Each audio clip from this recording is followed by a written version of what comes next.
Hey guys, tonight we're going to travel back thousands of years to the banks of the Nile to a civilization known for its pyramids, pharaohs and gods that watch your every move. But behind the gold masks and grand temples lies a much harsher reality. Today we want to know what it would be like to live in ancient Egypt for just one day. Let me tell you, the sun isn't the only thing that will roast you alive.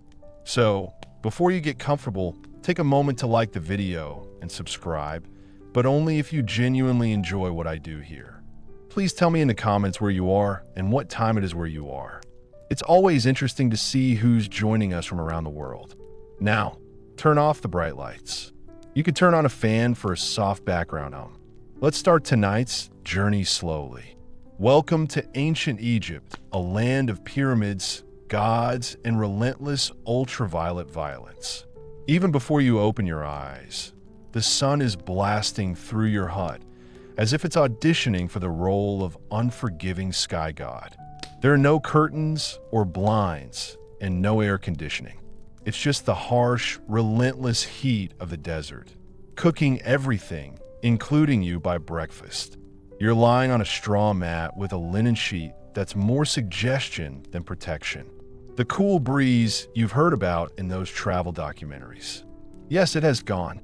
It most likely died around 2800 BC. When you go outside, the temperature is already almost 32 degrees Celsius. And it's not even mid-morning yet.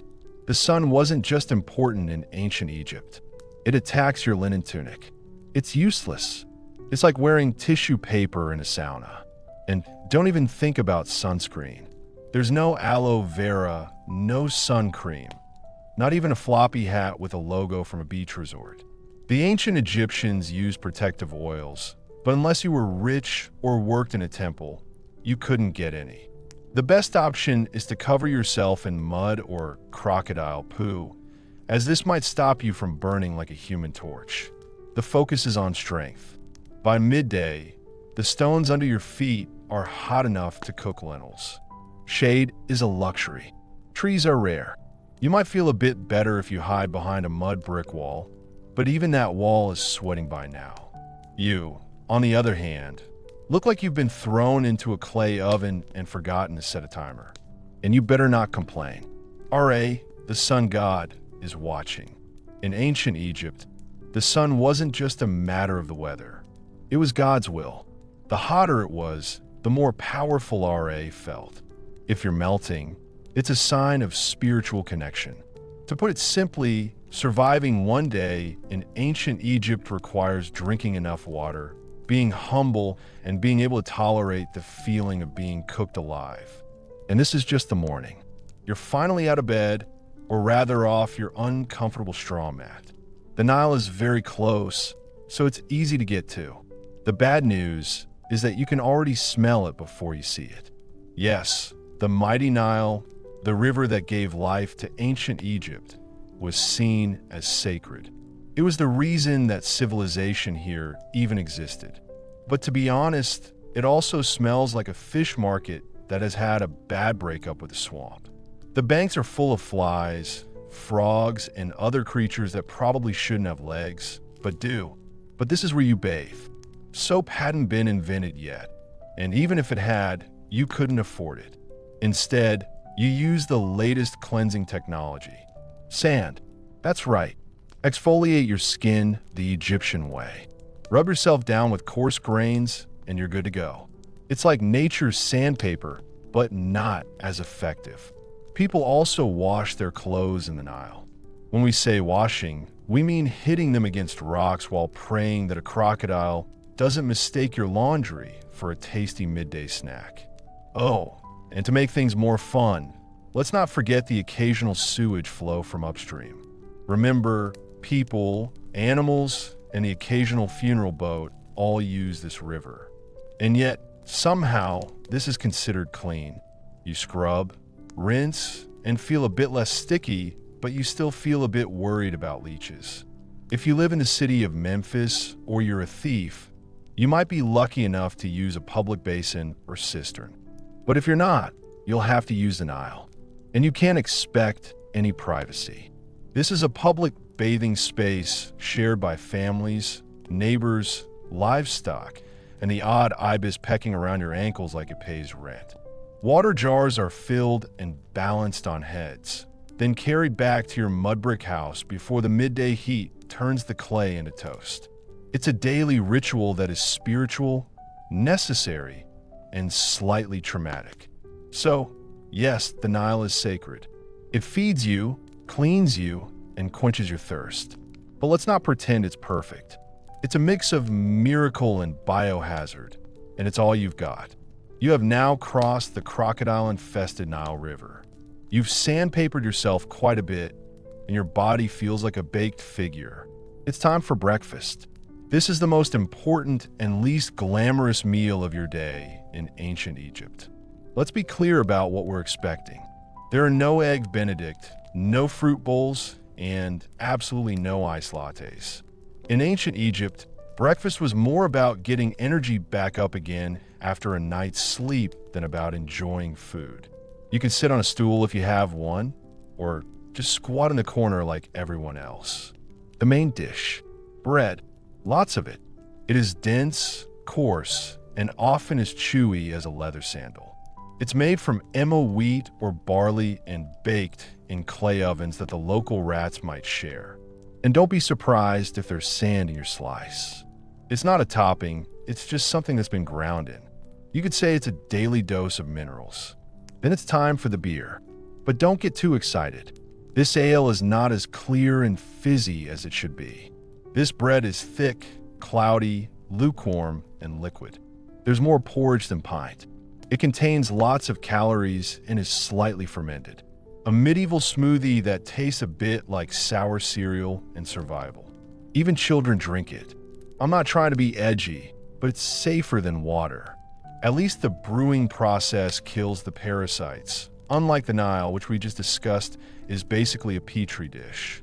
If you're lucky, you might get an onion or a few dried dates with your carbon foam. Only eat protein if someone caught a fish and didn't eat it raw straight away.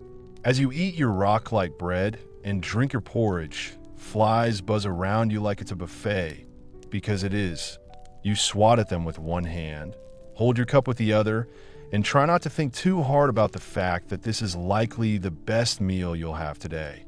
In ancient Egypt, breakfast was about function, not flavor. It gives your body just enough energy to survive until the next time someone gives you another bread made from sand. Bon appetit, you've had your gritty bread and chunky beer, and just enough rest to be able to get on with your day. Now it's time to work. And trust me, working like the ancient Egyptians used to is nothing like working today. Unless you're a writer, a priest, or a member of the royal family, which, to be honest, you're not. Your job is hard physical work, with no comfort, no breaks, and no good chairs, just sweat, sand, and the risk of collapsing before noon. If you're a farmer, you'll be up to your ankles in mud by sunrise, either pulling weeds or planting barley under the watchful eye of a supervisor who seems to enjoy yelling. You use wooden plows, basic sickles, and your bare hands. If your back hurts, congratulations. This means it's working. If you're a laborer, things get even more biblical. Imagine carrying very heavy stones for building a temple in the hot sun without shoes, climbing up gravel steps to pray. There is no ocean here. You trip, that's a broken ankle and a shrug from the foreman. I'm working on tombs. That's a whole other level of hard work. You're hammering limestone and digging out burial chambers for people who will rest longer than you ever will. If you damage a pharaoh's tomb, you might find yourself in a very difficult situation. And if you're a woman, you're not exempt. Domestic work is also physical labor. They were busy with lots of different jobs, grinding grain, hauling water, weaving linen, caring for kids, and still helping in the fields. You get a break when the baby naps for 7 minutes. While you prepare dinner, you can eat on the go. You wipe sweat from your tunic. You have to keep moving because if you stop, you will fall behind. If you don't meet your grain quota, someone else will get your share and you'll be blamed. You don't have to clock out. The sun is your boss. When the sun finally disappears behind the horizon, you make your way home, half alive, covered in dust, and dreaming of wearing softer sandals and enjoying a less strong sun. Working in ancient Egypt is not easy. It never ends. It's a constant struggle to survive day after day until your body could take it no more or your overseer decides you're not worth feeding. And that's not even the worst of it. After working really hard in the fields or quarry, you might want to complain. Perhaps it's something minor like this job is awful or why am I doing this again? Stop right there. In ancient Egypt, complaining was not just frowned upon, it was actually against the law. It could be seen as treason. Why? Because your boss isn't just a ruler. He's a god in real life. The pharaoh is not just a man who got elected or was born into a rich family. He is the living embodiment of Horus, son of Ra, chosen by the heavens to rule over Egypt and keep Mahat, divine cosmic order, intact. So, if the river floods well this year, you can thank the pharaoh. If it doesn't, maybe you didn't pray hard enough. Questioning his authority isn't just rude, it's very insulting. Saying bad things about him could get you a date with a whip, handcuffs, or even a trip to the underworld. You see his face everywhere, on statues, temple walls, coins, and even bread molds. People say his name during rituals. His image is always painted bigger than everyone else's in every mural. That's not an exaggeration. That's the law, and don't expect to ever see him. If you're not a member of the royal family, the closest you'll get is watching a golden bark float by during a religious festival. If you blink, he'll be gone. Back to a palace you'll never enter, with officials, guards, scribes, and enough gold to finance a small civilization surrounding it. He basically does this. If you're lucky enough to work on a royal project like a tomb, a temple, or a statue that's as tall as a mountain, you serve with great happiness. That's what the state says, anyway. You say it too, because it's safer to pretend you're honored to carve stone for 14 hours a day than it is to not do that. And don't even think about rebelling. Pharaohs put an end to rebellions very quickly. Ask the last village that tried to withhold taxes. Oh wait, you can't. It doesn't exist anymore. So, yes, the pharaoh is divine. And you're lucky to be allowed to do that. Now get back to work. Surviving in ancient Egypt was hard. There was sand everywhere. It was your roommate, coworker, seasoning, and mortal enemy. It's everywhere. It can be found in your clothes, your bed, and your food. There is no escaping it. You could be working, praying, sleeping, or just minding your own business in the market. And then, all of a sudden, a gust of hot wind blows past you, leaving your face feeling like you've just been part of a grainy exfoliation experiment you didn't ask for. Let's start with the clothes. You wear linen. It's light, breathable, and as effective at keeping sand out as a screen door is at holding back soup. It slides down your tunic, clings to your skin, and somehow finds its way into places you didn't know had creases. Eating? Good luck. Every loaf of bread is basically a sand trap. Flour was ground between stone slabs, so little bits of grit got into the dough. The Egyptians didn't just eat their wheat, they ate their millstones too. This is why ancient teeth are often found to be flat like river rocks. Picture chewing your breakfast while also doing your daily exercises. And if you thought your house was safe, think again. Your mud brick home has gaps and crevices and windows with no glass. These are perfect for letting wind-blown sand through. Your floors are covered. Your cooking pots are full. Your bed is basically a sand pit that looks like furniture. You don't have to wear shoes. Most Egyptians walked without shoes. So you were always one step away from your feet being worn down by the rough sandstone. If you do have any shoes, they are normally a simple pair of sandals made from leather. It might be fashionable. Protective? Not at all. Then there are the sandstorms. This is what happens when the gods hit Egypt. Sudden, swirling, blinding. One moment you're talking to a friend, the next you're covered in dust and feeling like someone has thrown sand in your eyes. You can't see a thing, and everyone around you seems to be coughing. In short, sand is everywhere. It's always there, and it's bad for your eyes, lungs, and dignity.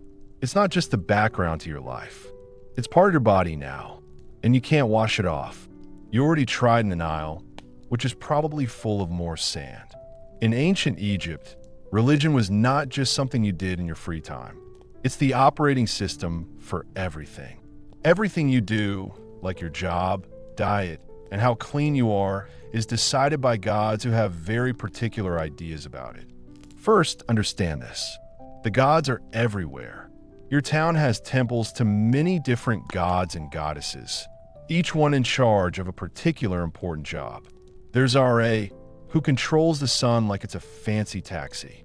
The god of wisdom is in charge of scribes and moon calendars. Sabak is like a crocodile and a nightmare all rolled into one. He protects the Nile. And Batet, the cat goddess, is basically in charge of the public relations. Forget about being free. Your daily routine is all about making them happy. Wake up, thank your lucky stars, spill some beer, apologize to Hathor, stub your toe, curse quietly, or risk attracting a spirit with a grudge. Before meals, you offer a little food to the gods. Before bed, you pray that the god of chaos doesn't cause any problems overnight. Even funerals can last for several days. During this time, the dead person must pass tests, avoid demons, and prove that they were a good person. If they cannot do this, they risk being sent to a place where they will be forever forgotten. Talking about life after death, the ancient Egyptians thought about a lot. You don't just die and move on. You must pass a judgment process involving your heart being weighed against a feather of truth. If you feel heavy-hearted because of lies, cruelty, or maybe stealing someone's goat, you're eaten by Amit. Amit is a creature with the head of a crocodile, the body of a lion, and the legs of your worst nightmare. So yes, even after you die, you're still on probation. But there's more to it. This belief system isn't depressing. It's comforting. The ancient Egyptians believed that life was part of a natural balance in the universe. If you followed the rituals and believed in Mahat, the principle of truth and order, you might be able to live in peace forever. You would have food, family, and maybe a boat. The more money you had, the more attention you got from the gods. Temples were huge, priests were powerful, and ordinary people, well, they just hoped the gods would be kind to them that day. Because in ancient Egypt, you have to have faith. It's your job description, insurance plan, and travel itinerary for the next life. So, you've stepped on something sharp, been bitten by something weird, or caught something contagious. In ancient Egypt, that would have been a typical Tuesday. You should see a doctor. Don't expect a waiting room or a clean environment. You're about to be healed with a combination of magic, plants, and a lot of hope. First, you'll be taken to see a doctor. And actually, they were some of the most advanced in the ancient world. They had surgical tools, medical books, and a pretty good understanding of the human body. But there's a catch. Science in ancient Egypt was always mixed with magic. You're given a mixture of honey, moldy bread, and crushed herbs. Honey has antibacterial properties, and mold has properties similar to penicillin, so it works to some extent. But before the healer does this, they will chant a protective spell just to be safe, because you never know when your stomach cramps are actually the result of a spiteful ghost or an angry god. Do you have a headache? Would you feel like someone was rubbing onions all over your head while they sang a song? Let's put cow poo mixed with dates on your chest and see what happens. Your pet has an eye infection. It's time to mix lizard blood, ochre, and beer. And don't forget to say a prayer to Horus. Surgery. It had happened sometimes. They drained the abscesses, set the bones, and stitched the wounds with linen thread. But there's no anesthetic. All you need is a sharp knife and a friend to hold your shoulders down while you scream into a pillow made of mud bricks. Dentistry is not very good. Remember all that sand in the bread? Your teeth start to wear down by the time you're in your 20s. If you get infected, you can either live with it, die from it, or have it removed using tools. And let's not forget the amulets. If you're having a baby, if you're being stitched up, or if you're sneezing too loudly, a good doctor or priest will probably give you a charm to wear around your neck. If the real issue is a snake spirit that you can't see, it might be wrapped around your spleen. So, yes, Egyptian medicine was good in some ways, but mostly you'd better believe in the gods because your band-aid is literally a prayer. Here's a surprising twist. Ancient Egyptian women had more rights than many women in later civilizations. They could own property, run businesses, file for divorce, and even take a man to court. Sounds like a good idea, doesn't it? But wait, are you going to pack your bags for a holiday with a time-traveling girl boss? The legal status might impress you, but the reality of day-to-day life is not so glamorous. If you were a woman in ancient Egypt, you probably woke up before sunrise. You're grinding grain by hand using a giant flat stone that chews through both wheat and your spine. Then it's time to collect water from the Nile, cook breakfast, take care of the children, do the housework, feed the animals, and help out in the fields if needed. You're a team of women working in linen. There's no time for myself, no days at the spa, and no time off after having a baby. Childbirth is risky and painful. Midwives are helpful, but they don't give epidurals, disinfectant, or play relaxing music. You give birth in a hot room with incense, prayers, and hopefully not too much bleeding. Let's talk fashion. Linen dresses are light and breathable, but there's no underwear or shoes. The sun is very hot, the sand gets everywhere, and the insects think you're something to eat. Want makeup? Great. Egyptian women did wear cosmetics, but they were made from lead and were applied with sticks that looked like toothpicks. If you're born into a rich family, things are better. You might read, write, manage estate accounts, or become a priestess. If you're born into a royal family, you could even become a pharaoh like Cleopatra. She was known for her amazing eyeliner and her brilliant way of ruling the country. But if you're poor, your status may be legal, but your reality is physical. You work hard, you sweat, you bend down, you carry things, you give birth, you bury people, and you pray. You're not bound by law, but by survival. But Egyptian women still had the power to make their own choices, and that was important. They could speak in court, keep their inheritance, and they weren't considered property when they got married. Compared to many ancient societies, that's huge. So, yes, Egyptian women had rights, but comfort was reserved for statues and goddesses. Not the woman who is busy making a cake while waving flies away from child. You survived another difficult day in ancient Egypt. You ate your gritty bread, carried your buckets, avoided God's anger, and maybe even got away from a sandstorm. Time to relax, right? No, that's not right. In ancient Egypt, the real test starts after you die. Death isn't the end. It's just the start of a very long and complicated journey through the underworld. If you thought the labor overseer was strict, wait until you meet the gods of judgment. First, your soul goes to the Hall of Mahat. Here, in front of 42 gods and goddesses, you have to say you're innocent of the crime you are accused of.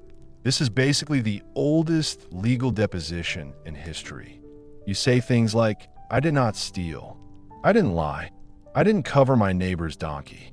I'm keeping my fingers crossed that the gods like it. Then it's time for the heart test. Your heart, which is believed to be the seat of the soul, is placed on a scale opposite the feather of Mahat. The feather of Mahat is a symbol of truth, justice, and balance. If you feel heavy-hearted, it means you've had a bad life. Then Amit came in. It looks like a lion, a crocodile, and a hippo all at the same time. All of this is scary. She doesn't arrest you. She doesn't find you. She eats your soul, destroying it forever. There is no afterlife and no second chances. The worst thing you can be sent to is an eternal non-existence. This is the ultimate punishment in a culture obsessed with eternity. And it gets even better. You can harm yourself not just by doing things, but also by saying things. If you make a mistake in your confession or forget to mention something during your judgment, you could be sent to hell. It's like an open book test where failure means getting eaten by a mythological death hybrid. If you pass, congratulations. You get to enter the field of reeds, a peaceful, perfect version of Egypt where your soul lives forever with boats, crops, family, and probably fewer sand fleas. But it's really important. That's why Egyptians spent so much time thinking about preparing tombs, funerals, and magical texts like the Book of the Dead. This spiritual guidebook was full of prayers, spells, and helpful tips like don't insult the crocodile god. So, yes, the afterlife might be beautiful, but only if you live your life very carefully. One bad word, one missed temple tax, and Amit will be sent to prison for lunch. Sleep tight. If there's one small good thing about ancient Egypt, it's this linen. Linen that is breathable and blessed. Your whole wardrobe and everyone else's is made from this fabric, which comes from plants. It's light and cool, and it lets your skin breathe in hot weather. That's good news. The bad news is that that's pretty much where the comfort ends. No matter what job you have, whether you're a farmer, builder, priest, or vendor, you always wear the same outfit. For men, a short white kilt or loincloth. For women, a straight, sleeveless linen dress, sometimes held up by straps, sometimes not.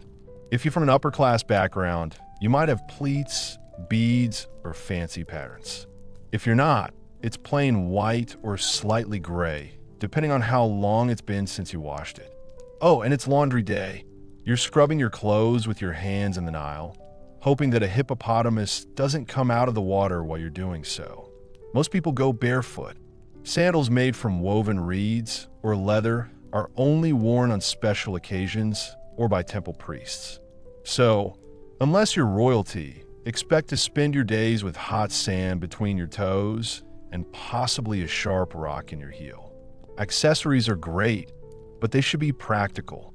People wore amulets to be protected, necklaces to show status, and eye makeup made from powdered coal, which wasn't just for fashion. It helped reduce sun glare and was supposed to protect against infections. Yes, even eyeliner was used in ancient Egypt. You might dress well, but bugs don't care. It might be flies, gnats, or mosquitoes. They treat your outfit as an invitation. You're walking through the day, constantly wiping sweat off your body, rubbing perfumed oils on it, and hoping that your clothes don't stick to you like a wet curtain as soon as the sun gets really strong. And of course, you don't need to change your outfit with the seasons because Egypt doesn't really have seasons, just hot and slightly less hot. So, your linen outfit is basically your year-round uniform, whether it's very hot or a cool 70 degrees evening. So, yes, Egyptian clothing was light, elegant, and much more comfortable than what the Romans would wear later. But don't let the casual outfits fool you. No matter how light your tunic is, life is still hard. You have to work hard, and you're hot and bothered by the heat, and there are bugs. You've survived another very hot day in Egypt, carrying bricks, avoiding sandstorms, and hoping your linen doesn't get ruined. But in ancient Egypt, survival is always temporary. No matter how strong you are, you probably won't live past 35. Let's look at each part. If you live past childhood, which is an achievement because a lot of babies die before they reach it, you'll be a grown-up by the time you're 13. You get married, start working, and have children when you're young because you don't have much time left. There are many things that could kill you here. You could die from heat stroke, an infected cut, childbirth, a crocodile attack, a scorpion sting, or eating bad bread. And don't worry about antibiotics. If you get a fever, the best treatment is honey, herbs, and hoping the gods don't have other plans for your soul. But there's more to it. Egyptians weren't scared of death. They had a plan. In fact, they planned for it better than most people plan for retirement today. If you're rich, you'll have a tomb made, which is basically like a luxury hotel room for your afterlife. You start saving things like grave goods, jewelry, food offerings, perfumes, statues, and even tiny dolls called shabaptis that will do your chores for you in the afterlife. Imagine they're like spiritual interns who work while you sleep. Your body is covered in linen, filled with matron, natural salt, and placed carefully in a painted coffin. You're buried with a copy of the Book of the Dead, which is less about doom and more like a mystical travel guide. It has passwords for the afterlife, spells to confuse demons, and instructions for not getting eaten by soul-eating monsters. If you're poor, your tomb is probably just a shallow pit in the sand. Your body is wrapped in whatever fabric your family can find. You could place a pot or two nearby and then cover them with earth. There are no murals or golden masks, just you and the wind. But even the poorest Egyptians had faith in the afterlife, a peaceful, fertile paradise called the Field of Reeds. There you would farm without working hard, eat without being hungry, and sail the Nile forever in the sunshine. So yes, you'll probably die young in ancient Egypt. But if you lived well, prayed correctly, and didn't insult too many jackal-headed gods, you might live forever in style. You finally made it to the afterlife, or at least to the tomb. You've been embarrassed, wrapped up in a blanket, blessed, and buried. It's time to rest in peace, right? Well, not quite, because in ancient Egypt, even the dead get robbed. Let's start with a simple truth. Tombs are full of valuable items, including gold amulets, jewelry, perfumed oils, carved statues, and chests full of linen.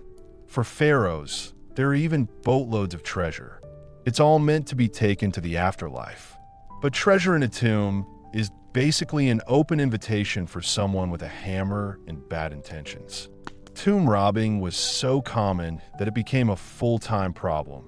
The Egyptian pharaohs tried to fight it by hiding their tombs deep in cliffs, locking them behind trapdoors, and writing terrifying curses on the walls. Things like, "May a crocodile devour your soul," or "May your limbs be twisted forever by a snake made of fire." Spoiler, the curses didn't work. Grave robbers came at night in secret and knew what they were doing. Sometimes they were local people. Sometimes they were dishonest workers who helped build the tombs. Sometimes priests and guard were also involved, and the punishment for being caught was very strict.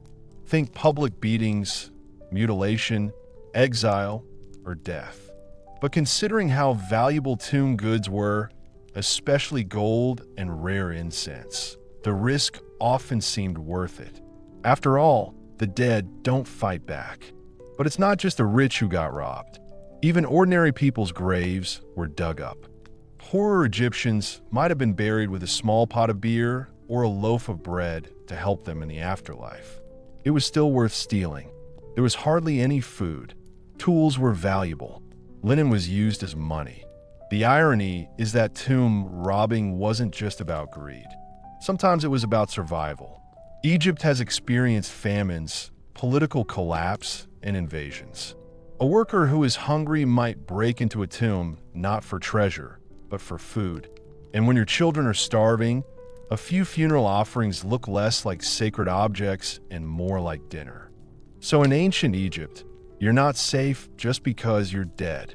Your tomb can be looted, your name erased, and your mummy unwrapped by someone with a pickaxe and poor moral judgment. Rest in peace.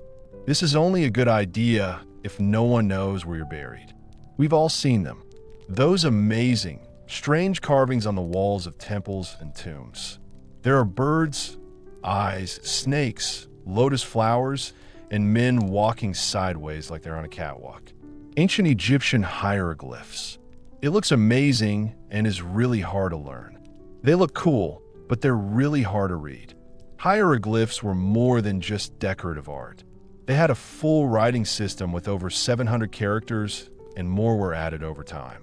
Some symbols represent whole words. Others are sounds, and many are determinatives, which make words more meaningful. For example, writing the word star with an actual star symbol might be too straightforward.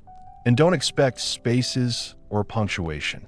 Ancient Egyptian writing was basically one long, beautiful puzzle with artistic flair, no vowels, and you needed to know the context to understand it. It can be written in any direction, depending on what the scribe felt like that day. The trick is to look at which way the birds or people are facing. That's the direction you should read it in. If they're facing right, read right. If they're facing left, read left. And if they're upside down, good luck. Writing hieroglyphs was not something that ordinary people were taught. Not many people could read and write. Only about 1% of the population could read and write. If you wanted to become a scribe, you had to spend years learning, starting when you were a child. You would have to learn hundreds of symbols, copy endless scrolls, and practice so much that your hand would probably curl into a claw by the time you were 15. But it's worth it. Scribes were well respected and well fed. They were never made to carry bricks in the hot sun. Instead, they wrote tax records, court documents, letters, and religious texts. They were very important to society and did not have to do most of the hard physical work. In a world where writing was power, scribes ruled from the shadows. For most people, writing was something magical. People used to think that hieroglyphs had special power. Writing someone's name kept their soul alive. Erasing it would mean total spiritual destruction. So, yeah, spelling really mattered. Hieroglyphs may look like emoji, but they're more like a puzzle with a mix of language, maths, and mystery. Beautiful? Yes. Easy to learn? Absolutely not. After 14 chapters of heat, hunger, sand, superstition, and really hard work, it's time to ask the big question. Would you be able to survive for one day in ancient Egypt? Let's be honest. Probably not. It's easy to romanticize the ancient world. Golden tombs, lotus-scented air, graceful hieroglyphs, gods with animal heads, and a love of order and beauty. But behind the famous monuments and beautiful art, there was a harsh world of realities that hurt everyone, except the elite. Your average Egyptian day was spent in a house with a dirt floor, lots of flies, and the understanding that if you didn't work, you didn't get food. You walked barefoot on hot sand, collected water, cooked over open fires, and lived with lots of bugs, smoke, and animals. You worried about disease, divine punishment, and whether a snake might slither into your sleeping mat. You had no toothpaste, no medicine, and no retirement plan. If you were lucky, you might get 2 sets of linen. You served the god king who could take your land with a decree, a climate that made your skin burn by noon, and a religion that required you to pass a divine test after death just to get into the good version of the afterlife. And don't forget the things you didn't have. There are no antibiotics, sunscreen, privacy, plumbing, painkillers, or easy escape. Once you were born into your class, that was it. There are no promotions, no career changes, and no opportunities to find yourself. You could be a writer, a farmer, a worker, a mother, a servant, or dead. But even so, the ancient Egyptians weren't miserable. They strongly believed in their gods, their purpose, and the beauty of life. They loved music, dance, food, family, and festivals. They joked and painted. They imagined an eternity that was so clear in their minds that they built stone monuments that still stand today. But for a person used to modern life, without air conditioning, filtered water, Advil, sneakers, and a smartphone, you'd be in trouble even before the second sandstorm hit. You would not last a day in ancient Egypt. But that's okay because they lasted thousands of years. We probably still talk about them because of that. In the middle of the old Teotihuacan, there's a pyramid that nobody has forgotten. Instead of images of peace and religion, There are just lots of angry stone snakes. They stick out from the front of the temple as if they are about to attack, showing their teeth and looking very angry. This is the Temple of the Feathered Serpent, also known as the Temple of Quetzalcoatl. But unlike most temples, which are built to be as tall as possible, this one feels different. It feels like it's trying to take over. From the moment you go near it, you feel like you're being watched. The stone serpent heads aren't just for show. They were warnings, symbols of God's anger. And below them, something horrible happened. Excavations over the past few decades have shown something that archaeologists didn't expect. Hidden under the temple's base were not just ceremonial offerings, but something far more disturbing. Human remains. And not just a little bit. More than 200 bodies, many of them with their heads cut off, had their hands tied behind their backs. Young men, maybe warriors, were buried in groups, with each body placed in a specific spot. It looked like they had been ritually sacrificed, with each body placed very carefully. Some were buried with knives made of obsidian, a type of volcanic glass, at their sides. Others had necklaces made of human teeth or jewelry made from jawbones. They weren't just thrown into the ground.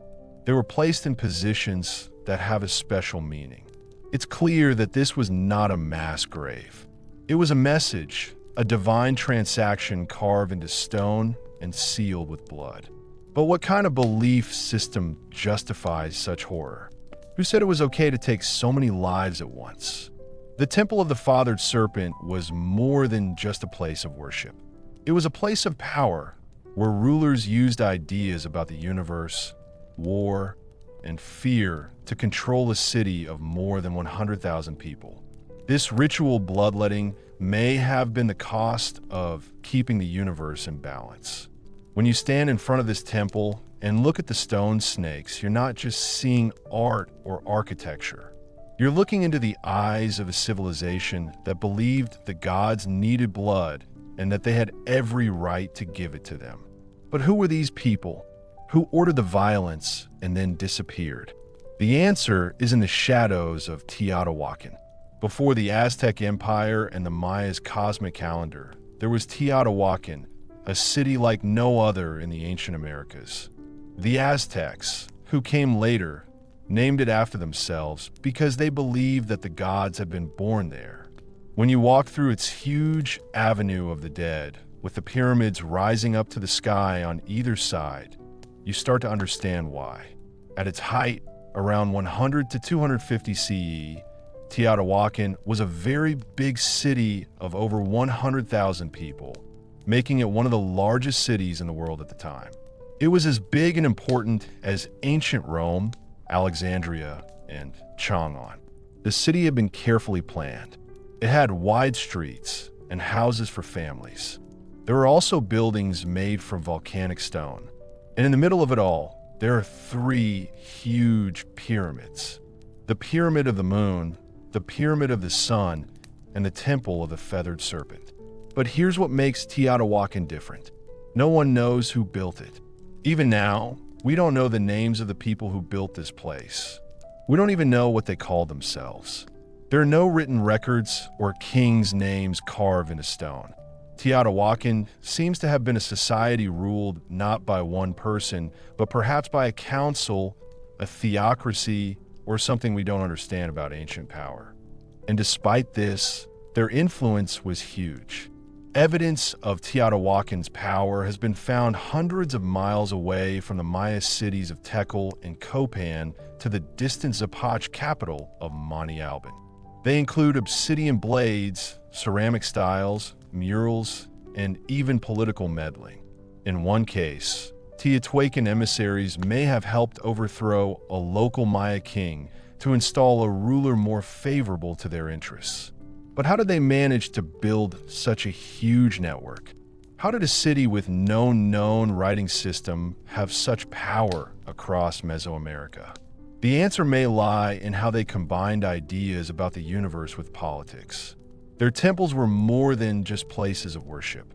They were tools of control and were used to mark important astronomical events. They were also used as theaters of ritual sacrifice, which reminded everyone that Teotihuacan was no ordinary city.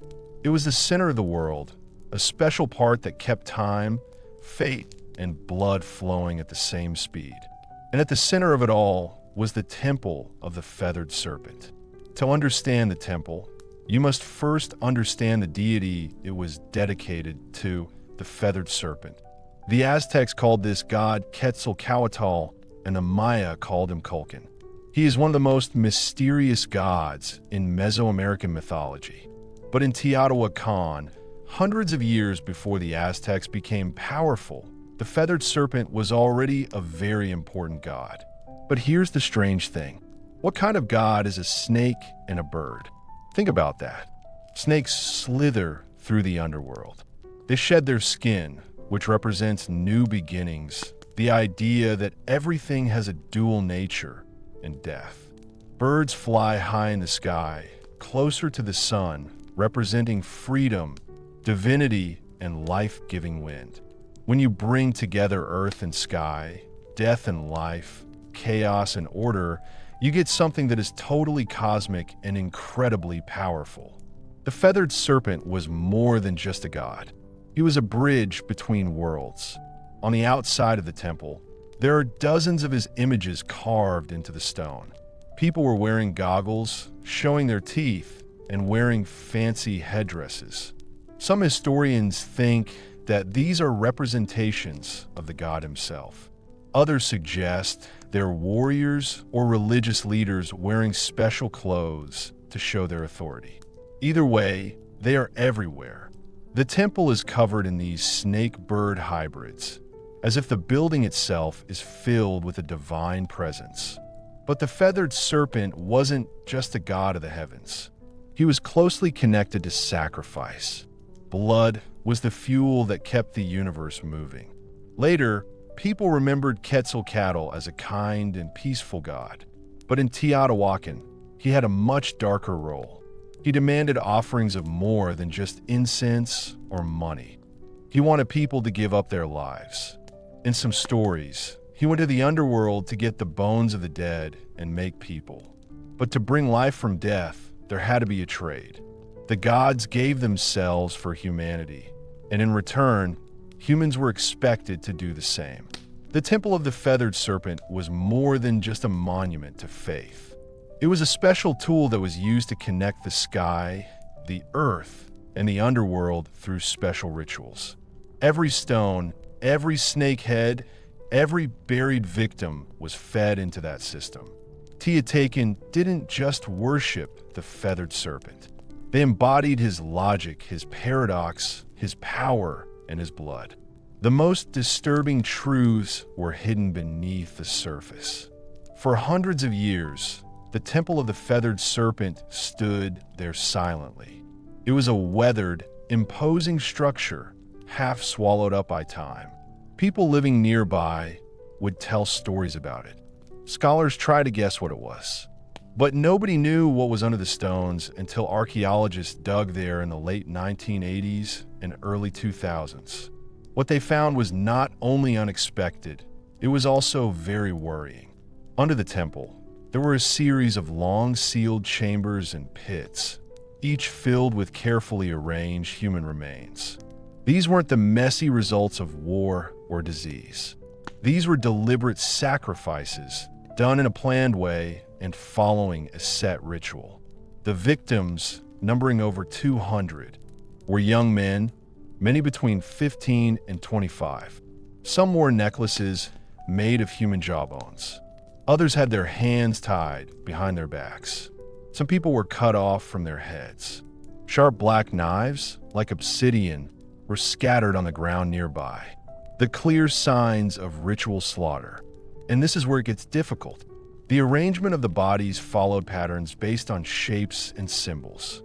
They weren't buried randomly.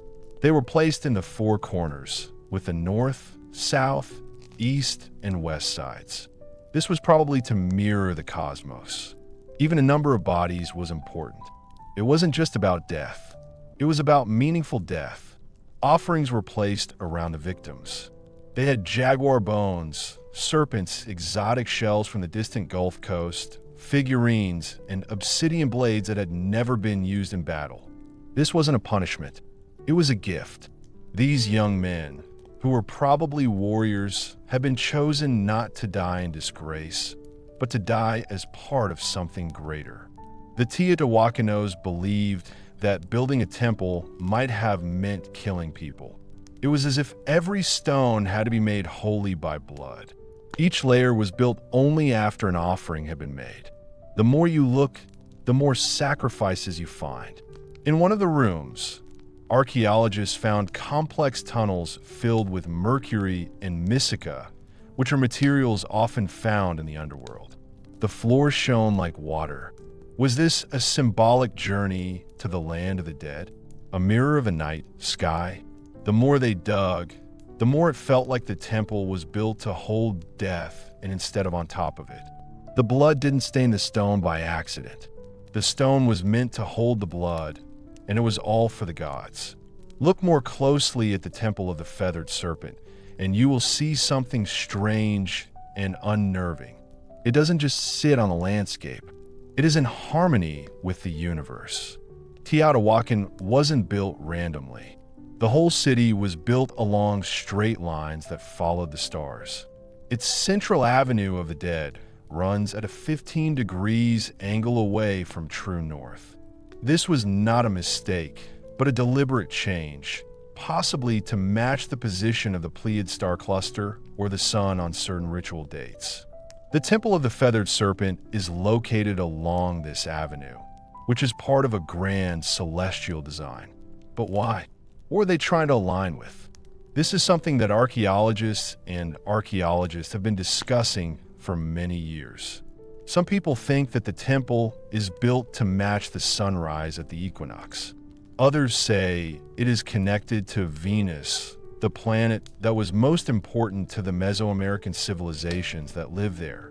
These civilizations often associated Venus with war, sacrifice, and rebirth.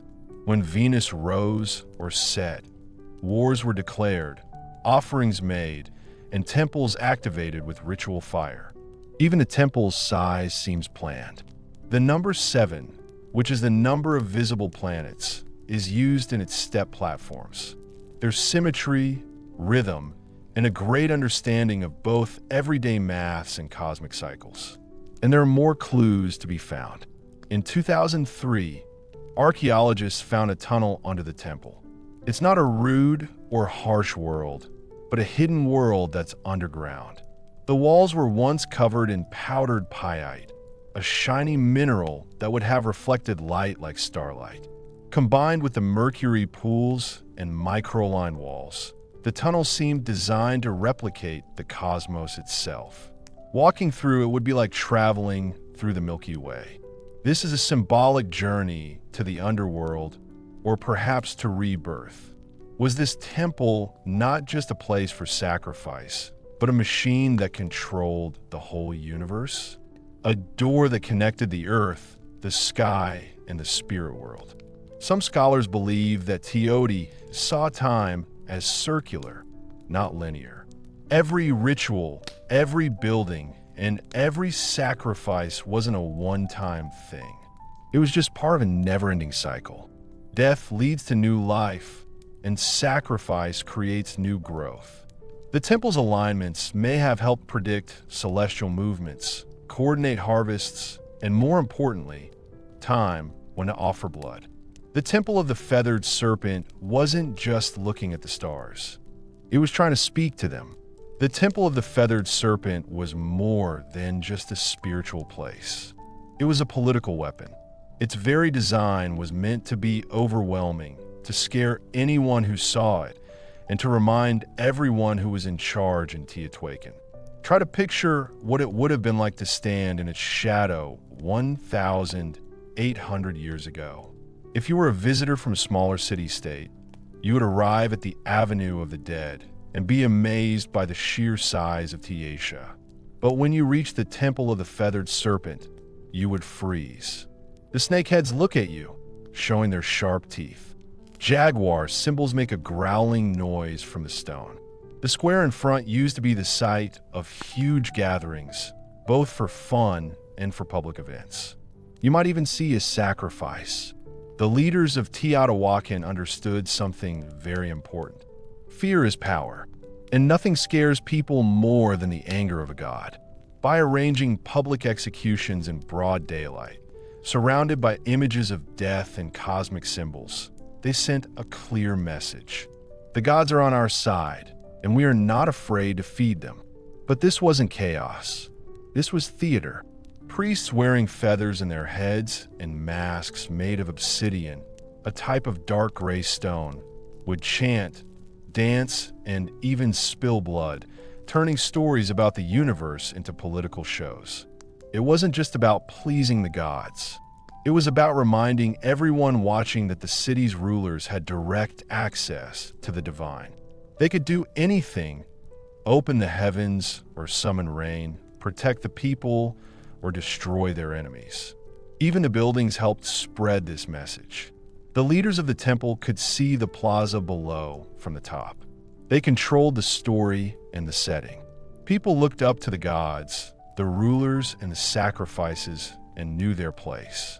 And for outsiders, Teotihuacan didn't need to conquer with swords. It won over its audience by using symbols. Visiting important people would be very scared and amazed by it. They would speak of the feathered serpents, the endless avenues, and the blood rituals that lit the sky red.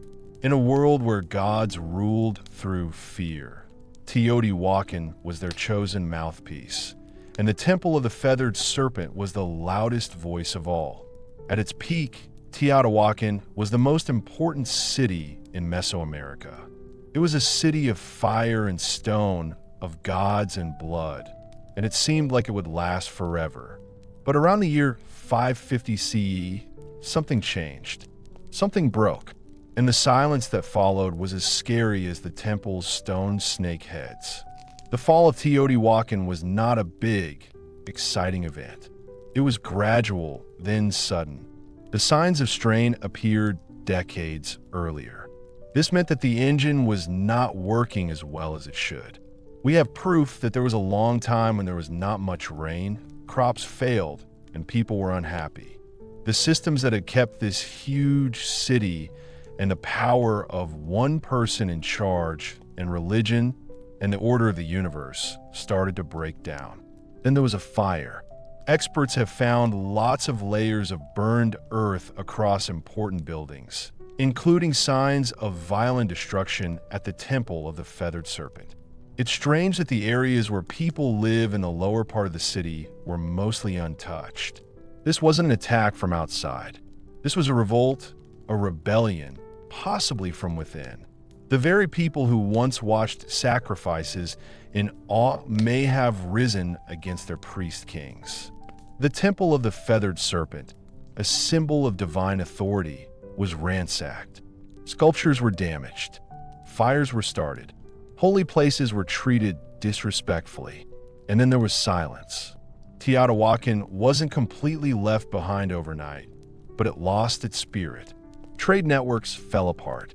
The production of art stopped. The important ceremonies were no longer held. The people in charge disappeared. The temple was silent. But the mystery only got worse. The city may have faded, but its memory has lasted. Centuries later, the Aztecs arrived in the Valley of Mexico and found the ruins. They were really scary. They thought that gods had created this place. They named it Teotihuacan, which means the place where gods were born. They built their own myths around its pyramids, treating it as sacred ground, even though they didn't know who had originally built it. To them, the Temple of the Feathered Serpent was not just a ruin. It was a sign of divine truth. But the irony remains. The most powerful city of its time, built on cosmic order and blood, disappeared without a written word or final record, leaving behind only stone and questions. It looked like the gods had gone quiet. For over 1,000 years, the Temple of the Feathered Serpent was hidden under layers of dust, volcanic ash, and silence. Locals avoided it. Farmers plowed the land around it, and people forgot about it until the modern age of archaeology arrived and revealed the secrets inside it. In the early 20th century, Mexican archaeologists started digging at Teotihuacan. What they found was amazing, a city that had been built to perfection and was much older than the Aztecs. But it wasn't until the 1980s and 2000s that the temple itself started to reveal its most personal and most shocking secrets.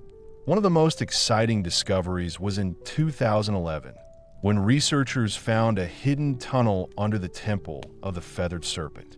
It had been closed off for almost 1,800 years, as if to stop anyone from entering it ever again.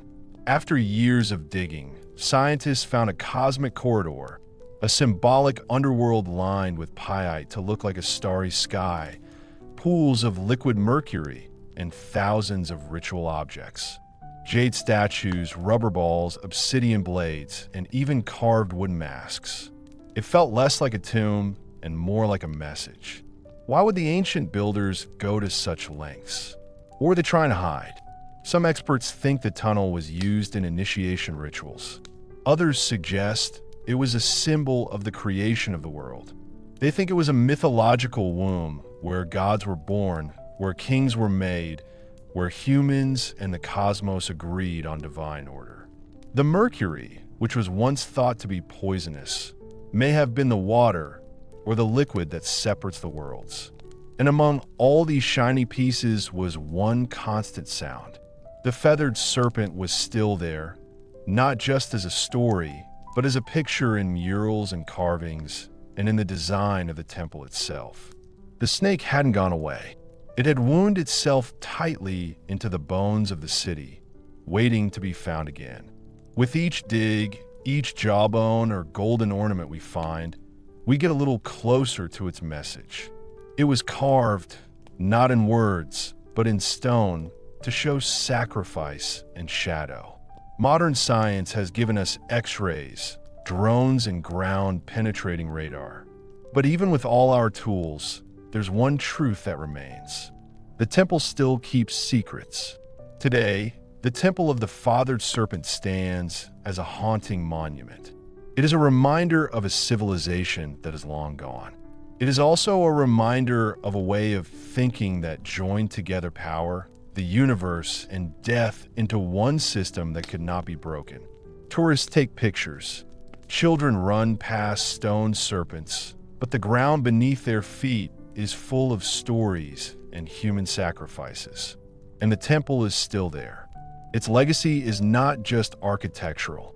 It's about the mind, spirit, and culture. The feathered serpent, a god of both sky and earth, kept on developing. The Toltecs would adopt him, and then the Aztecs would reborn him as Quetzalcoatl. This is when his story would become less intense. He was the bringer of knowledge, the god who cried for humanity, and the one who promised to return. This new version of the snake god shows that myths don't die, they change. Even today, you can see the influence of the feathered serpent in art, murals, literature, and national identity. The temple's image is used on many things like coins, stamps, and government buildings. It has become a symbol of mystery, of ancient Mesoamerican brilliance, and of the untamed spiritual world that once existed there. But there's another legacy, one that's less obvious and more uncomfortable. The temple of the feathered serpent makes us think about what it means to believe in a god. It asks difficult questions. How far will people go to feel close to a higher power? What happens when power and religion become the same? Can beauty and terror exist together? The temple is more than just a historical site. It's a mirror, a reflection of us. We are fascinated by life after death. We want to find meaning, and we can build amazing monuments and stain them with blood. The temple teaches us that there is good and bad in everything. Civilizations can reach great heights and hide their secrets under the ground. Maybe that's why we keep coming back. It's not just about visiting, but really understanding what it's like. we know that deep down, the snake is still watching. I'm not trying to criticize, I'm just pointing out something. Remember what we used to be like and what we might still be like. Before we could speak, we danced to the beat. Tens of thousands of years ago, long before writing was invented, even before language itself began, early humans started making something that can only be described as sound with intention. It's not about the words or the tune, but the beat. A hand slaps the hollow bark of a tree, a stick taps a stone, a foot stamps on the ground in time. Something magical appeared in that old repetition. The first drum beat. It wasn't called music. It wasn't called anything, but it felt like something like communication, like movement, like emotion taking form. Scientists who study people have found evidence of very old percussion instruments. These date back over 30,000 years. These were probably made from natural materials, tree trunks, hollowed out gourds, and stretched animal skins. Nothing fancy, nothing preserved. But these basic drums were not toys or just a waste of time. They had real purposes: to warn, to summon, to connect. Picture a group of people living in a jungle. The sound of a drum, far away, told the others that danger was coming. Maybe the celebration has started, or maybe the gods are listening. The earliest drums were more than just tools. They were like the heartbeat and pulse of the human body, but visible from a distance. Drumming wasn't something you watched or listened to. It was something you did together around fires, under stars, in caves where you could hear echoes all around you. These ancient rhythms became a way of expressing emotions like joy and sadness, as well as warnings and hopes. They were expressed not in words or symbols, but in patterns of sound. Before people started carving flutes and string instruments, the drum was already a key part of life. It helped people to keep track of time. It was a key part of rituals, and it brought people together into tribes. This is how the drum became the first instrument for humans, and maybe the first way for humans to come together. No matter where on Earth people lived, they created something to use as a weapon, something to hit with, and something to mark the moment. Even when we didn't say anything, we had a rhythm. That rhythm was very important. In the beginning of human civilization, drums were more than just instruments. They were sacred voices. Every tribe, every culture, and every corner of the earth developed its own rhythm. But the purpose was almost universal: to commune with the unseen. In Africa, where some of the world's earliest drums came from, rhythm was closely connected to life, death, and family history. The gam, which was made from a single tree and wrapped in goat skin, was believed to contain three spirits: the tree from which it was carved, the animal whose skin made it speak, and the person who made it. The gem was used in rituals, but also in other ways. It was the ritual. Then there were the talking drums, which could make sounds like human speech by changing their pitch and tone. In West Africa, these drums were used to carry messages across long distances. They were used to share news, warnings, and celebrations and sad events from one village to the next. Even before the telephone, people were using the landscape to communicate. Across the oceans, Native American tribes treated the drum as if it was a living thing. It was the heartbeat of Mother Earth. It was played in ceremonies to honor ancestors, summon healing, or guide the souls of the dead. The large powwow drum, played by a group of drummers, was both a musical and spiritual center. Humans felt connected to nature and spirit.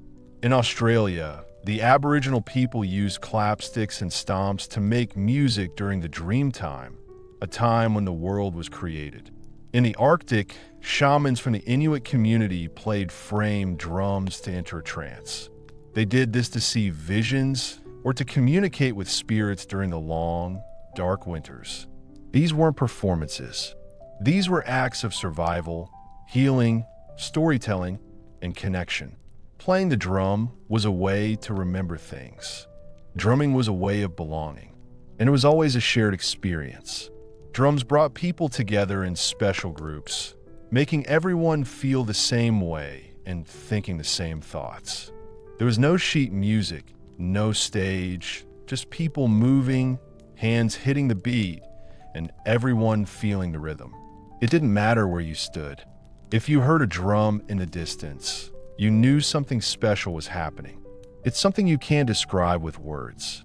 From special meetings to war zones, the drum has always been used, sometimes to give comfort and sometimes to give orders.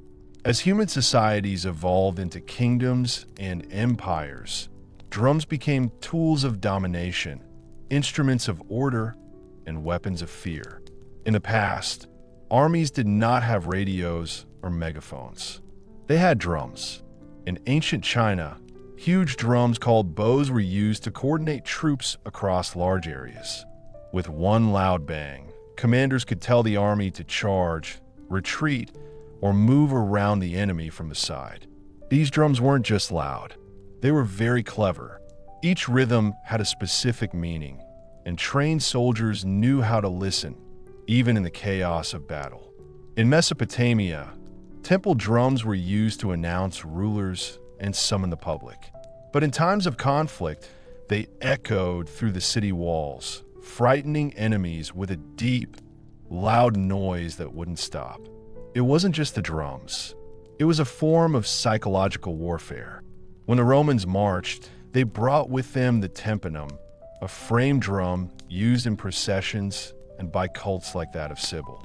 It wasn't used as much as horns and standards were, but it was important because it represented ideas like empire, discipline, and order. But no army used drums like the Ottomans. Their metab bands were the world's first known military orchestras. They played drums, horns, and cymbals before battles to encourage the soldiers. The loud, continuous drumming of the curse, giant kettle drums, and davul, double-headed bass drums, made the enemy forces feel afraid. Some European accounts describe soldiers freezing in panic before even seeing the Ottomans paralyzed by sound. Drums also made it harder for the other team to attack. In royal courts across Asia, Africa, and Europe, drum groups played music to announce important guests, mark coronations, and emphasize political rituals. To beat a drum was to say, power is present. Even enslaved people in the Americas used drums to show their resistance. On plantations, regular communication was important for keeping culture alive and helping to organize secret rebellions. Even when it was being oppressed, the drum refused to be silenced. The drum has always been used to send a message. This could be a message of divine right, military discipline, or raw fear. This is the group that rules. This is the group that marches, and this is the rhythm of power.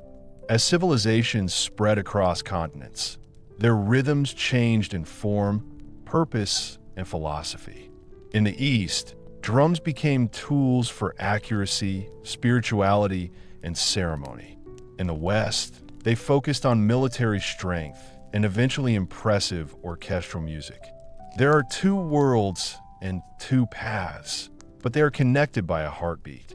In India, the drum became a sacred instrument of divine language. The tabla, with its clean tones and smooth movement, was used in classical music and religious performances. But it was more than just music. It was just a chat. Each stroke had its own name, meaning, and purpose. Indian drumming wasn't just about hitting things. It was a form of poetry that had been perfected over many years. The tabla player was not just a musician. He was a linguist of rhythm. In Japan, the Tao drum became a symbol of ceremony and ritual. It was used in religious ceremonies, theater, and war. Tao required not just technical skill, but also physical discipline. The drummers moved as precisely as martial. They looked like warriors. At festivals, the loud singing and dancing was believed to drive away evil spirits and bring the gods down to earth. Meanwhile, In Indonesia, the kendang drum led the hypnotic flows of gamelan orchestras, guiding dancers and musicians in sacred temple ceremonies. These rhythms were layered and connected, like a musical reflection of cosmic harmony. Across the world, in Europe, drums had a different story. During the medieval period, they were mostly used for practical purposes, such as to signal soldiers, keep time, and enforce discipline. It wasn't until the Renaissance and Baroque eras that drums became a regular part of formal music. Even then, they were kept out of the spotlight. The sound of Tony can be heard loudly in big buildings like cathedrals. There are two ways of thinking here. The East saw rhythm as art and spirit, something tied to breath, chant, and meditation. The West saw it as a way to organize people and express power, and a way to get people together, walk and measure. But both of them knew how important the drums were. To shape time, to set the pace, to make rituals more meaningful, to bring humans closer together, even if they don't speak the same language. No matter where it was, whether it was a holy or important place, the drum was always at the center, always listening and always speaking. From mountain temples to forest clearings, from desert fires to candlelit churches, drums have always played a role in places where people meet their gods. Even before organized religion began, rhythm was already a sacred language. It was a way to pray, to call upon the divine, and to transcend. In Africa, drums were not just instruments. They were seen as having a spiritual significance. In Yoruba traditions, for example, the batar drum was used to communicate with the Eris-has, gods, and ancestral spirits. Drummers weren't performers. They were priests. The music they played was like prayers. They hoped that the gods would come down and dance with the living. Each pattern had a purpose. Each beat goes in a different direction. In Hinduism, the drum is even used by gods. The god Shiva, in his form as Natraja, dances the cosmic dance of creation and destruction. He has a small hourglass-shaped drum, the damaru, in his hand. Its beat is like the pulse of the universe. The drum is like a heartbeat. It can make silence into sound and emptiness into something. In Buddhism, the frame drum is used in religious ceremonies. Its soft, slow hits help you breathe and focus like a metronome for your soul. It's not loud. It's not aggressive. It just reminds the practitioner to focus on the present. Across the Americas, indigenous tribes use drums in special ceremonies. The beat is constant and steady, like the rhythm of the womb, and helps participants to enter a trance or connect with ancestral spirits. In these spaces, the drum is more than just a way to accompany prayer. It is the prayer. Even in Christianity, where rhythm was often quiet, the drum still had a special role. In gospel traditions, especially in African American churches, the drum became a way of showing praise and power. It was like a heartbeat behind voices raised in devotion. It was a reminder of struggle, hope, and the rhythm of life that can be found in every person. No matter what religion you believe in or what God you worship, the drum has always been important. It is not just for looks. It is a tool for sending and receiving energy and for expressing things we cannot put into words. Even when words are not enough, music can still be used to show respect, and the divine will always listen. For thousands of years, drums were instruments that people played on their own. One body, one sound, one purpose. But in the middle of the Industrial Revolution, something revolutionary happened. In factories, streets, and music halls, people were coming up with new ways to use percussion. By the start of the 20th century, multiple drums were no longer scattered across a stage. They joined together to form a new and unique instrument, the drum kit. It was created because people needed it. In the late 1800s, military and theater bands needed several percussionists to play the bass drum, snare drum, cymbals, and woodlocks. Each musician played a different instrument, but there wasn't much space and there was not much money. So drummers started putting instruments together to make one playable setup. The first bass drum pedal was patented in 1909. A drummer could now hit a huge drum with just one foot, freeing their hands to do more. People loved the idea. Over time, drummers started using hi-hats, toms, cowbells, and ride cymbals. This meant they could play the sounds of a whole percussion section, even if they were sitting down. What emerged was more than a tool. It was a drummer's throne. And then jazz arrived. In smoky clubs and underground dance halls in cities like New Orleans and Chicago, the drum kit suddenly started up. Jazz drummers didn't just keep time. They played the drums in a way that was like singing, using syncopation, swing, and feeling to make music. Well-known drummers like Gene Krupa and Buddy Rich made the drum set a lead instrument. Rhythm became storytelling. As jazz changed into rock, the drum kit got louder, heavier, and more powerful. In the 1960s and 70s, kits came with more than one tom, splash cymbals, and double bass pedals. Drummers like John Bonham, Neil Peart, and Keith Moon were very creative and played very fast. The drummer was no longer in the background. He or she was the driving force. Today, the drum kit is popular all over the world. From church to club, from garage to global tour. Even as digital kits and drum machines become more popular, the physical experience of playing a real drum kit with sticks, skins, and all remains special. It represents the modern rhythm of today, a mix of different cultures, where old meets new, and one drummer can play with 10 different styles. The world speaks many different languages and has many different types of music too. From continent to continent, culture to culture, the drum has taken many different forms, each with its own identity, sound, and purpose. These instruments are more than just tools. They're cultural symbols made from local materials, shaped by local people, and reflect the everyday life of the local community. In West Africa, the jah is still the most important place for community gatherings. It speaks in sharp sounds and deep bass tones, which are perfect for storytelling and making new friends. Next to it, the dandan provides the basic beat, a steady foundation that others can dance around. In Africa, a drum ensemble is more than just music. It's a conversation between spirits, ancestors, and the living. In the Middle East, the dabuka is a goblet-shaped drum. It is made from clay or metal. It produces crisp, fast-paced rhythms.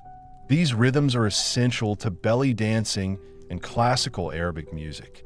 The voice is clear and precise, requiring both the musician and the audience to be focused and in sync. Across the Caribbean and Latin America, the drums are a symbol of resilience and cultural fusion. The conga, bongo, and timbre reflect the mix of African, indigenous, and Spanish influences. In Cuba, the sacred BA drums are used in Santaya rituals. Each drum speaks a special language connected to the Erisas. In Brazil, the sound of siro and kika fills the streets during samba parades, spreading joy and adding to the atmosphere of protest, prayer, and carnival.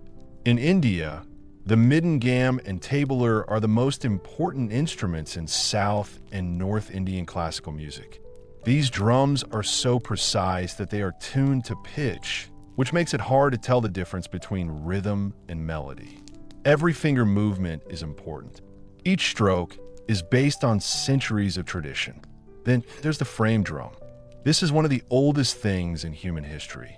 It has been used in everything from Persian daf to Irish bowron, and for shamanic tools and folk ensembles.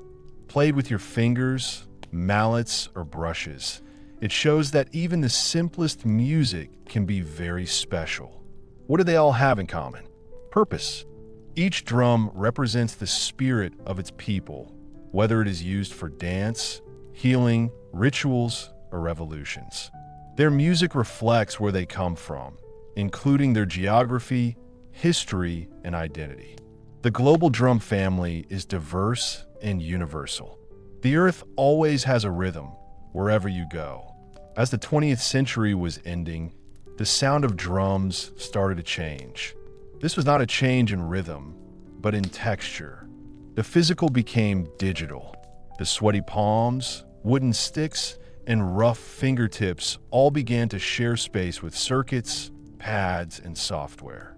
The age of digital drums had arrived. It all started in the 1970s with basic drum machines. Early devices like the Rhythm Icon and Roland CR78 used analog circuits to create basic beats. At first, they sounded a bit robotic and even a bit awkward. But musicians saw something else. Being consistent, in control, and with so many possibilities. Then a revolution happened. In 1980, Roland released the TR-808, a drum machine so well known that its deep, booming bass and crisp snare would go on to define entire genres of music. Hip-hop, techno, electro, and trap all come from this kind of electronic music. It was no longer about copying the sound of acoustic drums. It was about making new sounds. As digital audio technology developed, the tools used to create and edit it also improved.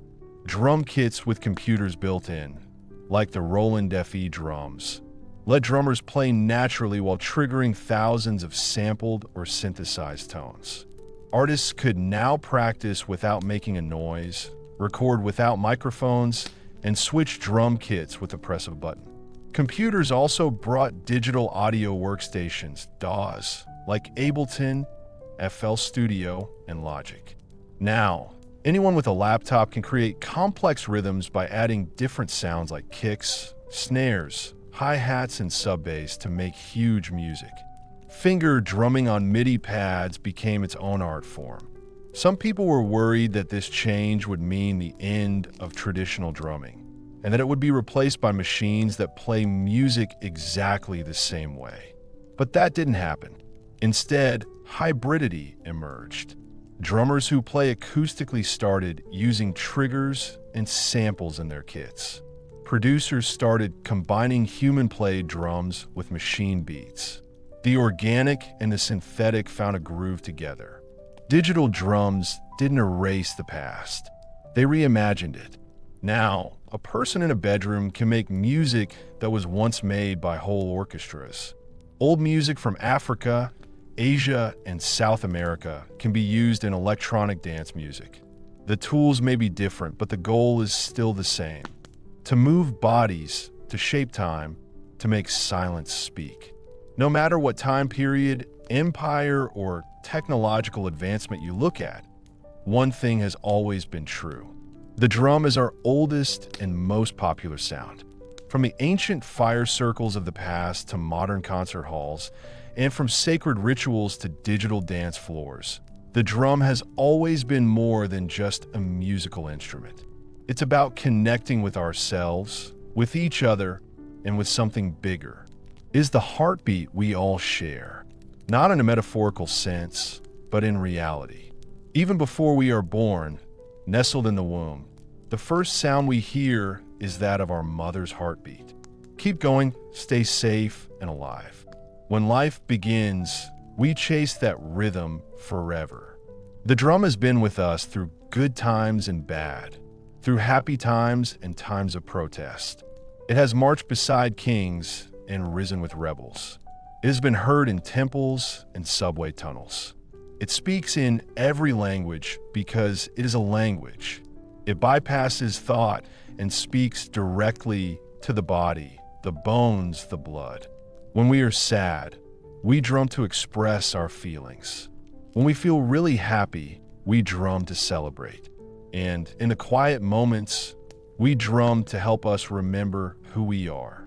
Today, percussion is still changing and developing. You can find street musicians playing handpan music on city corners. Local people are keeping old drumming traditions alive, even though it's really hard. The people drumming in the stadium are making the crowd cheer together. children banging pots and pans with joy. Even computers can learn rhythm. But no computer program can match the feelings behind one imperfect beat. Rhythm is not just something that is counted, it is something that is felt. Maybe that's why the drum has lasted longer than empires and trends. We all long for the feeling of being in the present moment, of being part of the world around us. No matter how good our instruments become or how virtual our experiences grow, there will always be something really important about the feel of skin on skin, the sound of stick on hide, the feel of a hand on wood, a beat, a breath, a beginning. The drum is not something from the past. It reminds us that we were always meant to move in rhythm, listen, feel, and play. As long as there is life on Earth, the drum will keep on beating. Before Manhattan became a forest of glass and steel, it was an island of shadows, not cast by towers, but by church steeples and sloping rooftops. In the early 1800s, the skyline was not very noticeable. The city was built along the southern tip of the island. It was a busy place with lots of brick buildings, wooden shops, and dirt roads. Buildings were usually no more than 5 or 6 stories high. It wasn't because he lacked ambition, but because gravity had the final say. The taller the building, the more weight it carried, and with stone and brick, height came at a high cost. The walls had to be thicker at the bottom to support the upper levels, which meant there was less room inside, and that the foundations had to be very big. If you built things high, you also had to build them heavy, and this didn't make financial sense. The city grew horizontally, spreading northwards along a grid that had been planned in 1811. This was one of the most ambitious urban plans of its time. But beneath the grid, under the layers of cobblestone and soil, Manhattan had a secret weapon: bedrock, deep, thick, and strong. The granite spine that ran beneath the island would one day support some of the tallest structures in human history. But for now, it lay quiet, untouched, waiting. Life in early Manhattan was noisy, but simple. Business was booming in the port, with ships lined up on the quays and horses trotting through the small streets. The economy grew, immigration increased, and the island became full of energy, but the city still did not grow. The sky was still blue. The only real vertical statements were churches, with Trinity Church being the most prominent. Its spire, which was finished in 1846, was over 280 foot tall. For a while, it was the tallest building in New York. But even that was more of a symbol than a real skyline. At that time, no one knew that the skyline's future would be shaped by iron, steel, and good ideas. And it wouldn't be limited by the ground. It would rise far above it. Manhattan wasn't yet full of skyscrapers, but things were starting to change. The island was ready. The dream was starting to take shape, and soon the skyline would start to appear. For hundreds of years, gravity was the main force that shaped the city. It kept buildings short, cities flat, and human ambition tied to the earth. But in the mid-9th century, 2 big discoveries changed everything. One lifted people, the other lifted buildings. The first one was invented in 1852 by a man called Elisha Otis. It was a new and improved type of elevator that was much safer. At the New York Crystal Palace, Otis did something really cool. He stood on a platform that was hanging high above a crowd of people. He ordered the rope to be cut. The crowd gasped, but the platform didn't fall. A hidden mechanism locked the lift in place.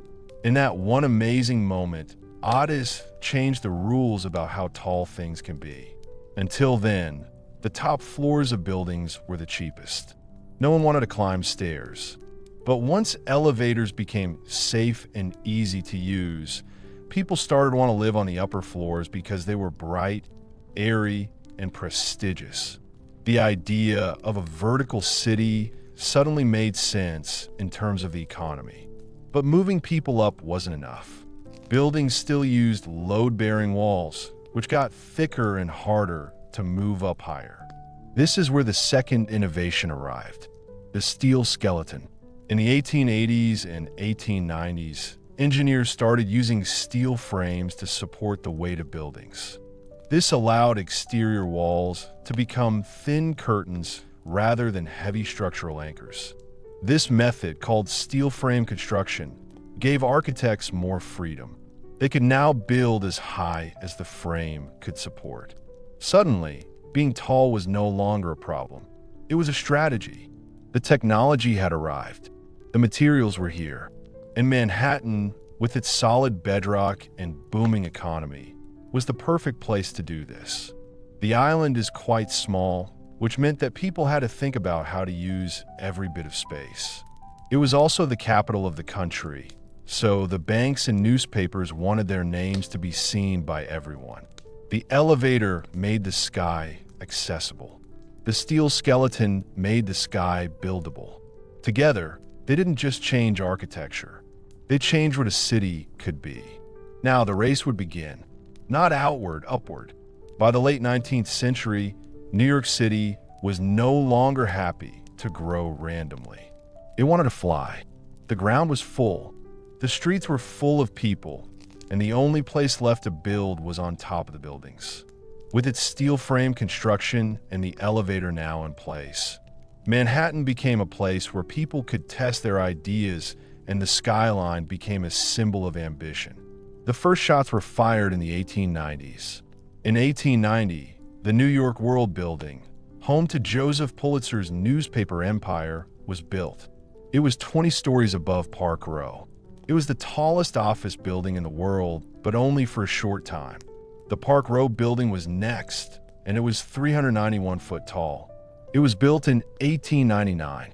Each new tower was a sign of the people who built it having a good vision for the future. The message was clear: we are the future. Soon, the skyline was filled with steel giants. The Singer Building was finished in 1908. It was 612 foot tall. This made it the tallest building in the world.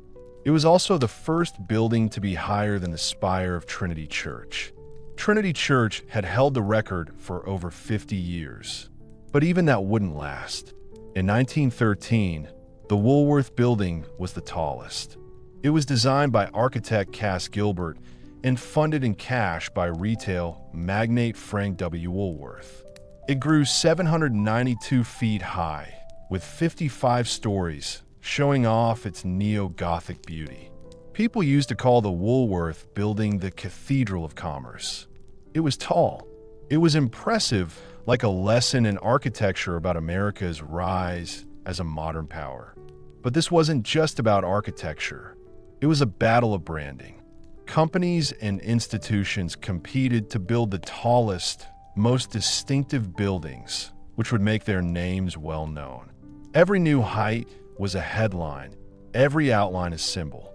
The skyscraper became the ultimate billboard, permanent, imposing, and impossible to ignore. And all the time, the rhythm of progress beat on. Steam shovels dug foundations into granite. Riveters hammered steel all day and all night. Immigrants and iron workers balanced on beams hundreds of feet in the air with no harnesses, only determination. The skyline was no longer just an idea. It was real, and it was growing. As the 1920s arrived in Manhattan, the skyline started to dance, not just climb. This was the time of Art Deco, a period when the height of buildings was as important as how they looked. The Jazz Age brought elegance to steel and stone, and New York's buildings became symbols of movement, light, and energy. The most impressive of them all was the Chrysler Building. It was finished in 1930 and was 146 foot tall, which made it the tallest building in the world for a short time. Walter Chrysler, a businessman who owned a car company, had the tower built. It was a monument to his success. It was a symphony of design. Its stainless steel spire was built in secret and put into place overnight. It shone in the sun like a crown. Decorative eagles, inspired by hood ornaments, stood out from the corners like protectors of the future. The Chrysler Building has curves, chevrons, and detailing that makes it stand out. It was irresistible, but the race wasn't over. Just a few blocks away, another titan was being built. The Empire State Building was finished in 1931 during the worst of the Great Depression. It was 1,250 foot tall and was the tallest building in the city for nearly 40 years. The Empire State was built in just 410 days with thousands of workers putting in long hours in wind, snow, and steel dust. It wasn't just a building, it was a message. New York endures. While the rest of the country was struggling, Manhattan was doing well, and its buildings showed the two sides of the era. It looks elegant, but is actually quite aggressive, and it's optimistic but also competitive. The Art Deco style captured the contradictions of the time. It was both geometric and graceful, modern, but also steeped in myth. Towers weren't just for practical use. They were sculpted and looked like they were glowing at night, like beacons of possibility. Even though it was all very glamorous, there was a purpose behind it. These skyscrapers were built by business leaders who wanted more than just money. They wanted to be part of the skyline and history. By the end of the 1930s, the shape of Manhattan was clear. The city was now also an important center for industry and business. It was a place full of ambition. The skyline didn't just hint at progress, it screamed it. After World War II, the skyline of Manhattan changed. It became less decorative and more businesslike. The elegance of Art Deco gave way to glass, steel, and straight lines. America was now a global superpower, and New York was the front office of that empire. The skyline changed to include monuments that showed how well the city was functioning. In 1952, the United Nations headquarters were built on the East River. They are a bold, boxy glass tower with low marble wings on either side. It was a big change all over the world, with a new attitude and looking to the future. It wasn't just a building. It was a statement about the international order in the atomic age, and it set the tone for what would follow. The Lever House was built in 1952, and the Seeger Building was finished in 1958. Both are perfect examples of the international style. These towers, with their reflective glass and steel frames, were designed to be simple and without decoration or sentiment. They didn't look like cathedrals or castles. They looked like machines, precise, modern, and practical. The Serene Building, designed by Ludwigmus van der Ria, had a big influence. Its bronze-colored glass, regular grid pattern, and open plaza made it stand out in an urban setting. The point is not to impress with unnecessary details, but to show order, discipline, and power. This was the best of corporate architecture. Cold, beautiful, and in control. As businesses grew, the skyline changed. Midtown is home to many important American companies, banks, media companies, and law firms. These new skyscrapers weren't built to be beautiful. They competed for space, location, and visibility. The tall spires and statues of gargoyles that used to be on the cathedral have gone. In their place were mirrored monoliths, anonymous giants that reflected not just the clouds, but the ambitions of Wall Street. Even though they were quiet and simple, these towers said a lot. They told the story of a country obsessed with growth, precision, and modernity. They were the most important companies of the last 50 years, and they changed the look of cities all over the world. But even with all the glass and steel, one thing was still true. The skyline was still a symbol. It only just said power instead of beauty. By the late 1960s, New York was already an amazing vertical city, but it could still get even better. That dream came true at the southern tip of Manhattan, where a pair of identical towers would soon change the skyline forever. They were daring, controversial, and unlike anything the world had ever seen. They were the two tall buildings that made up the World Trade Center. The World Trade Center project was created to be an important international business center. It was managed by the Port Authority of New York and New Jersey.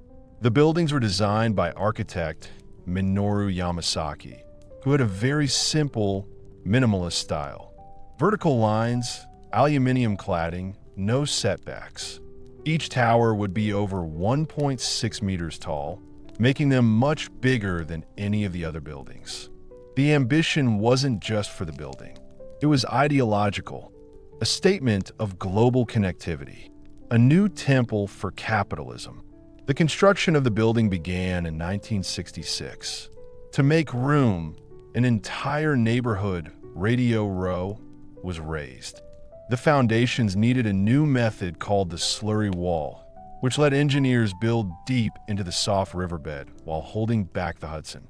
It was one of the most challenging engineering projects of its time. When it was finished in 1973, the Twin Towers weren't loved by everyone. Some critics said they looked plain or square. Others were sad about the loss of the fancy towers of the past.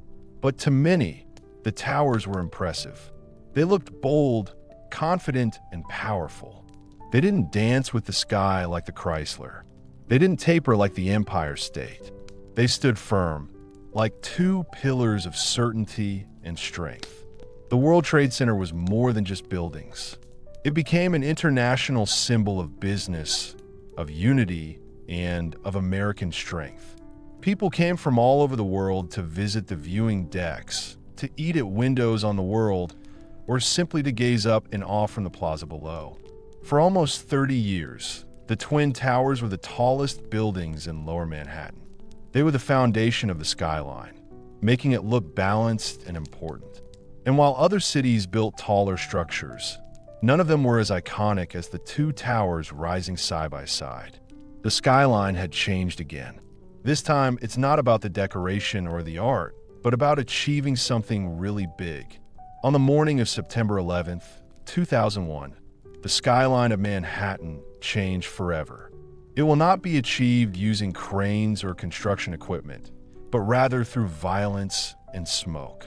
In less than 2 hours, the Twin Towers of the World Trade Center fell down, turning into dust, fire, and twisted steel. Many people died, and the two buildings that used to define Lower Manhattan were destroyed. The attack was on people and buildings. It was an attack on the meaning of the towers. Commerce, modernity, freedom, ambition. For many years, the Twin Towers were the most important buildings in the southern part of the island. Their clean, simple shapes had become a symbol of New York itself. Now, that skyline was broken. For days and weeks after, Lower Manhattan was a wound. It was open, smoldering, and raw. Where there had been height and light, there was now nothing. And that absence was still there. The skyline looked hollow in the photos. The shape that we all know was broken. The space that had once been full of energy from around the world became known as Ground Zero. For the first time in 100 years, Manhattan wasn't growing. It was sad. The city was sad, but it also carried on. People who worked with steel, firefighters, police officers, and volunteers came to the site. They came not to build, but to help. The rubble was cleared away. People were honored. The sound of iron being used stopped. In a city that is always moving forward, this was a sudden stop. Everyone held their breath, feeling the pain together. But even in sadness, New York did what it always does. It looked up. Talks about rebuilding were difficult, emotional, and political. What should replace the towers? Should anything rise again? Could the skyline be restored without erasing the loss? For years, there was a hole in the ground that reminded people of what had happened. It became a sacred space. But slowly, plans started to emerge. Designs were drawn up. Cranes returned, and so did steel. The aim is not to make the tragedy go away, but to create something new next to it. But even before anything was built, one thing was clear. The skyline was no longer just a symbol of power or ambition. It had become a memorial, a shape shaped by both success and sadness. And the story wasn't over. After the devastation, a city known for its speed, ambition and movement stopped. Not to give up, but to think again. Rebuilding the Manhattan skyline after September 11th was about more than just architecture. It was about who they were. What would replace the Twin Towers? Could anything? The answers came slowly. In 2003, a design by architect Daniel Labuskin was chosen for the new World Trade Center site. It wasn't just about how tall they were. It was about getting better, remembering the past, and starting again. The plan would mix commercial space with public memorials, parks, transportation, and light. It wasn't a return to what had been. It showed what could be possible. In the middle of it all was a new tower, One World Trade Center. It was originally called the Freedom Tower. The building would be the tallest in the Western Hemisphere. Standing at 1,776 feet, it would rise from the northwest corner of Ground Zero. The number 1776 was chosen to echo the year of America's independence. But this wasn't just about loving your country. It was about being defiant and not giving up, even when things seemed to be going wrong. The construction of One World Trade Center began in 2006, and the building opened its doors in 2014. Covered in shiny glass and shaped like a tall, clear pillar, it didn't try to copy the past. It offered something new, the chance to think and to use symbolism. The building changes color with the sky, from bright to dark, depending on the light. It is a presence that is not arrogant. The 9/11 Memorial opened next to it in 2011. There are two deep holes where the original towers once stood. Each has a waterfall, and the names of the people who died are written on bronze plates. It's not just part of the skyline. It's an important part of what makes the city special. The new skyline took years to take shape. Other towers followed, including the 3 WTC for WTC and 7 WTC. Each one is sleek, modern, and practical. Together, they show not just a city that has been rebuilt, but a city that has been totally changed. New York didn't just replace what was lost. It changed over time. It celebrated the past while looking to the future. This made the world think about something that is American and human. You can destroy a city, but you can't stop it from growing. Today, the Manhattan skyline is more than just a bunch of buildings. It represents ambition, resilience, and the American dream. No other shape is as important. It's a part of popular culture, history, and memory. You can draw it with 5 lines, and people will recognize it instantly.